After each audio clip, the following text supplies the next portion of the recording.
ധാക്ക എന്ന Indo Iranian വാക്കിൽ നിന്നുമാണ് ദാസ എന്നൊരു പേരുണ്ടായത്.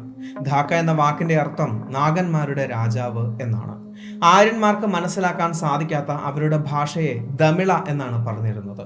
ദമിള എന്ന ഭാഷ സംസാരിക്കുന്നവരായതുകൊണ്ട് തന്നെ അവർക്ക് ദമിളർ എന്നൊരു പേര് കൂടി ഉണ്ടായിരുന്നു.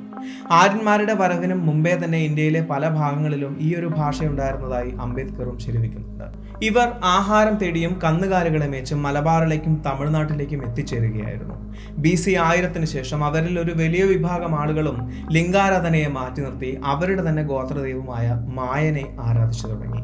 അവരെ പിന്നീട് യാദവർ എന്നാണ് അറിയപ്പെട്ടത്.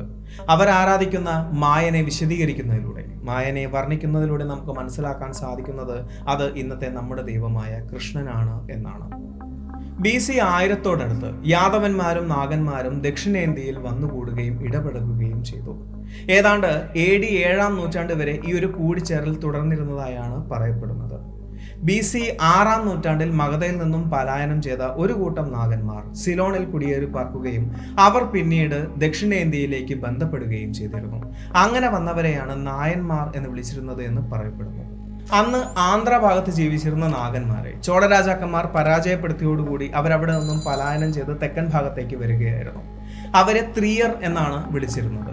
ത്രിയർ എന്നാൽ ഒരു സംസ്കൃതം വാക്കാണ്. അതിന്റെ അർത്ഥം പുറത്താക്കപ്പെട്ടവർ എന്നാണ്.